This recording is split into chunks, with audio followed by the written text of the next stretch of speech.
Hello everyone, this is Marpace and welcome back to another technical unobtained episode. This is a series in which we try and check out many different discontinued technical features by updating through old versions. Today we're still on 1.12.2 because there is a lot more stuff to check out in this version, and that's what I'm going to be showing off today. First of all, we need to go right over here, which is where my multi-item sorter is at.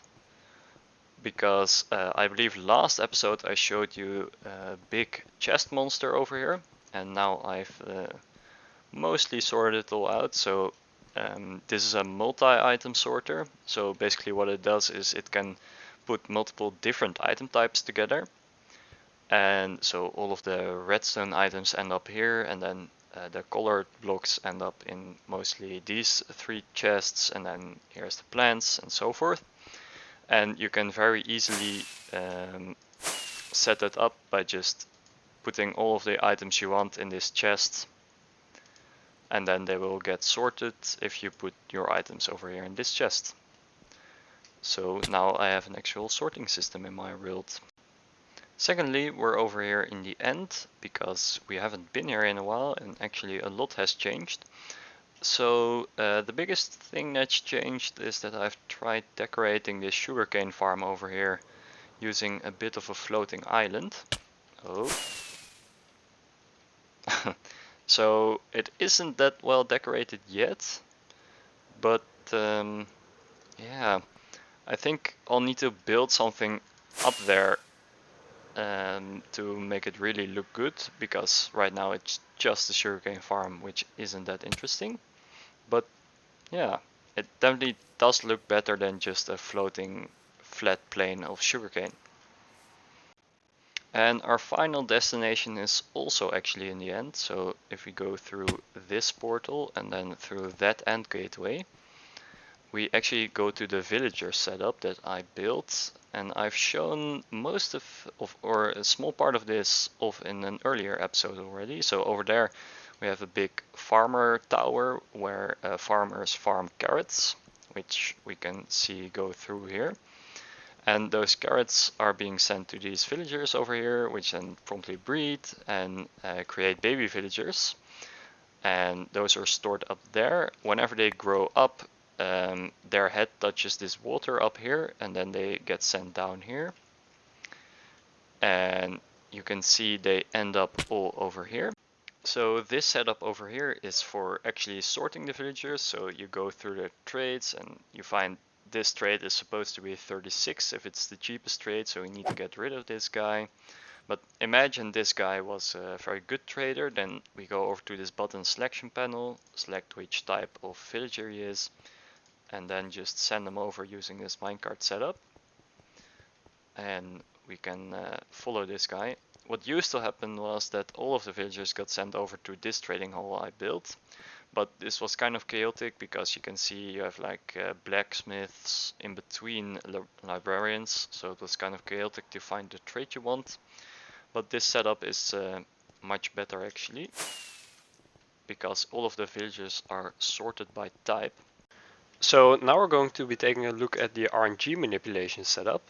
This is actually quite interesting, and I didn't design this setup. This was actually mostly designed by Void, which is a guy from the Chinese technical Minecraft community. And he actually made a video on this setup quite a while ago, I believe a couple of years ago.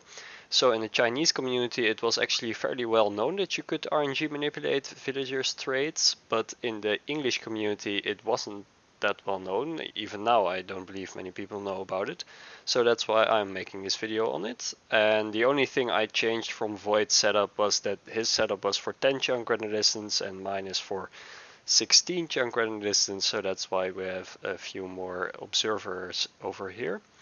So let's take a look at how to actually use it and how it works. So we have a villager over here, which is actually a librarian, so we want to RNG manipulate him to get actually good trades. So on the button selection panel you go for RNG manipulate and then just send them over there. And then I'll be sent over all the way at the back there and go downwards towards the actual RNG manipulation setup. So I have some Frostwalker boots with me here, which we'll actually need to use on this guy. So let's wait until he's over here. Takes a little while, minecarts aren't that fast. So there's a dispenser over here, and then we can put the Frostwalker boots on him. And now we're all set up on the villager's end, and then we'll need to go over to the player platform of the RNG manipulator. Isn't actually that much going on over here, except for these minecarts, which have iron nuggets in them, which need to be emptied and put in here. So I'll do that for all of these minecarts. So now all of these hopper minecarts are actually empty. Then we can flick this lever to send those blocks down. And then this one to activate this ender pearl stasis chamber, which we'll need to throw an ender pearl into. Oh.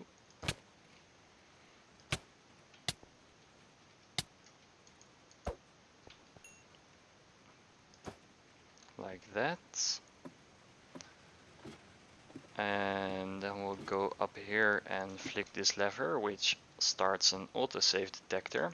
And whenever the autosave save happens, this lamp will light up. And then we'll need to go over there to the villager and actually trade with him once. So now this has happened, and I'll need to take some paper with me, because of course it was a librarian. And then we're flying over these redstone lines towards the villager over here. And whenever the next autosave is about to hit, then over there a big TNT cannon will go off, which creates a very large lag spike. And during that lag spike, we're supposed to trade with this villager. So right before that's about to happen, we'll see these piston clocks actually turn on, like that.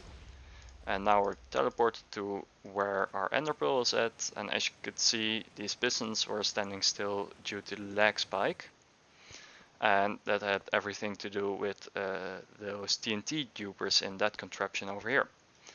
Now we go over here and we can see that these hopper minecarts have differing amounts of iron nuggets in them. And the amount of iron nuggets in these hopper minecarts are actually based on the Frostwalker boots that the villager was wearing. Because what happens in the code is that whenever the frosted ice block is created from Frostwalker, it schedules a tile tick on itself to remember to be able to actually melt. But the amount of time that happens before this tile tick occurs is actually randomly generated based on the villager's RNG. So we advanced the villager's RNG a bunch of times using these Frostwalker random calls, and we can actually go and check out the amount of iron nuggets that were in here and write them down and then send them into a program to crack the villager's RNG. So let's do that now. So now that I've written down all these numbers here, I can actually copy them and then go over to the RNG manipulation program. So that's right over here, and I'll load it, and then we can actually enter these numbers into the program. And you can see that the program has cracked the RNG of the villager. Now, why is that useful? Because knowing the RNG doesn't help us generate it any trades. Well, actually it does, but just knowing it isn't enough. So now we'll fill in what type of villager this is, and it's of course the lowest level villager. And then we can actually write down what we want the prices for the trades to be. So I'll need to look over a bit and check what the cheapest trades are for the librarian on level 2. And the level 2 librarian apparently trades books for emeralds, and emeralds for compasses, and emeralds for bookshelves. And the cheapest amount for those are 8 books for 1 emerald. So we can write down the price of the first trade we want to be 8. And then the price of the second trade we want to be 10, which is the compass trade. And then the price of the third trade we want to be 3, which is the bookshelf trade. Then after we have entered these values, the program calculates a few numbers, and then we can enter this over in our setup, which we'll do right now. So over here we have these chests which we can fill with helmets. So as we just were able to see, we need to use 10 iron helmets and 7 gold helmets. So we just craft those over here. 10 iron helmets. And then we also need 10 iron nuggets actually. So what happens is we put in 10 iron nuggets here. And then the iron helmets, like so. And then we also need the 7 golden helmets. And these helmets are actually going to be sent over to the villager and put on the villager's head, and then the villager will have an anvil thrown onto his head. And because the villager needs to calculate how much damage the helmet needs to take from the anvil that is falling on top of him, this actually advances the RNG a very particular amount of times, which the program has calculated such that it's precisely perfect to generate the trades we want. So now the villager needs to be anviled 27 times, which is also what the program said. And then hitting this button starts the RNG manipulation process. So this first line over here is actually going towards the setup, and this launches an anvil towards the villager. So it uses one of these anvils of these towers, and they're sent over here, and then they hit this tripwire over here, which then triggers this wire, which triggers an instant wire, which sends over the helmet to the villager. That's over here, but not visible because we're quite far away, obviously. And that's also where the ender pearl comes in, because we don't want the villager to be loaded during this process, because then he'd die because of all of the anvils. So the villager is actually only lazy loaded, so not fully loaded. And that also means that this RNG isn't advancing except for when the anvil is falling on top of its head. So that's why we need the ender pearl and to be right away from the villager whenever we're not actually doing anything with them. So as you can see now, the dropper is empty, so we can fly back towards our librarian and check out his trades, of course. So now the RNG manipulation process is over, so we can fly back in and check out the trades, which are of course the cheapest as we had expected. So now that we're over here, we can actually check out a few stats of this villager. So if we run /entity info, we can see that its health is actually very low, which isn't that surprising because we just threw 27 anvils on his head, but he didn't die because he was actually lazy loaded, so we had the invulnerability timer. So we need to throw a few healing potions onto him, and then we can see his health is all good again. And additionally, I can show why we actually need to have the villager in lazy loaded chunks, because I can do the entity task command to actually see the RNG seed for this villager. And that's of course kind of cheaty, and that's why we actually use the Frostwalker setup over here. But this villager is constantly re-rolling its RNG and it's changing all the time. So that's why we need him to be lazy loaded so that doesn't happen. And as you can see over here, this piston is pushed onto the villager and then it's moved down here into this end portal frame, and then all of these water blocks turn into Frostwalker or frosted ice blocks. And that's detected by all of these observers in the water, and then that's sent over there. And then the first time one of those little cracks appears in the ice, the observers are triggered again and a T flip-flop is run over there, and then the hopper minecart stops putting in items into itself. So that's basically how we measure what the RNG seed is, and then the program tells us whatever we need to do to get the RNG seed to rewrite. And a very useful thing about this is that we have just rerolled these fairly useless traits, but we can also send the villager over again and RNG manipulate his next traits, which is way more useful, because then we can RNG manipulate enchanted book traits, which are of course very useful. And as I can actually show you, I also have a few perfect villagers already. So the first two traits of a villager you can't really RNG manipulate, because that is just how they appear in the world. But these next traits you can all RNG manipulate. And for example, this trait, which is the redstone trait, is actually very good, because you can get a lot of redstone using this. So that's why these two guys are perfect. So for the final thing this episode, we'll try and RNG manipulate this villager, which is actually a shepherd villager. And as you can see, his first two traits are actually already perfect, but this will get even more interesting for his next traits, which I'll show in a bit after the manipulation. So in order to RNG manipulate this shepherd's level 2 traits, I needed to fill a bunch of chests. So right here you can see how many chests you need.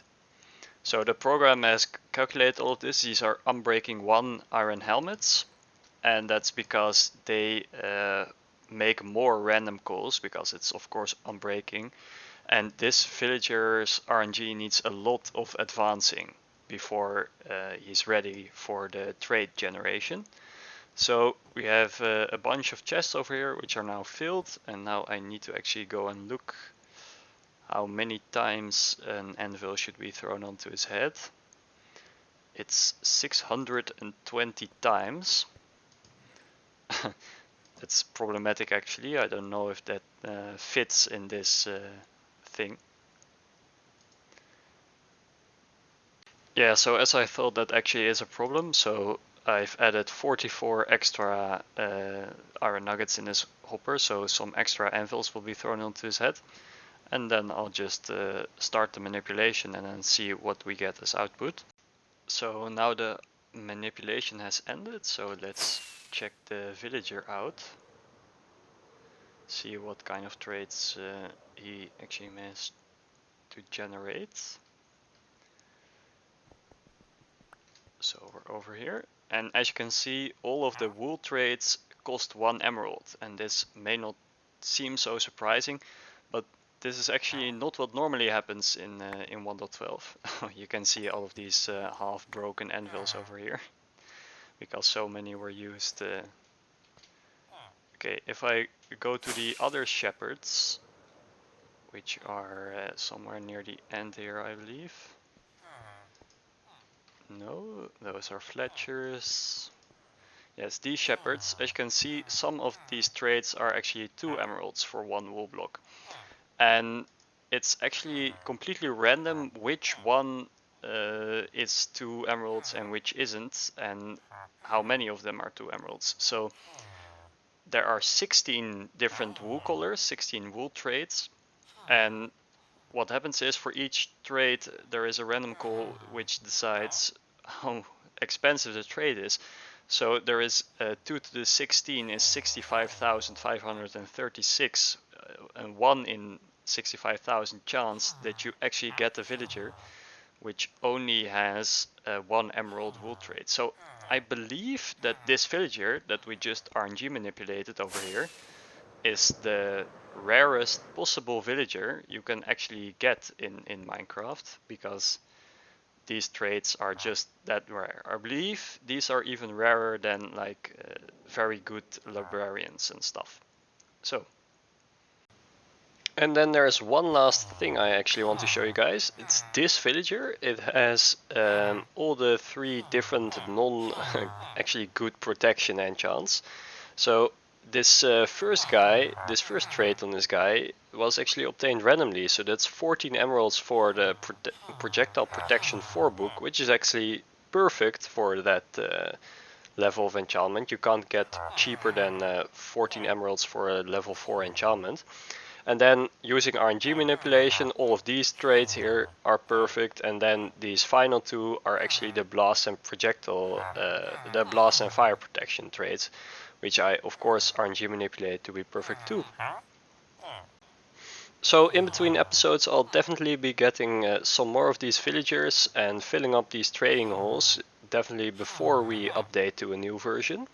But that was it for this episode. It was a bit of a shorter one. That was definitely intentional because the previous videos have all been very long, but we still did get a lot of stuff done. So I hope you guys liked it, and be sure to subscribe, of course. Bye bye!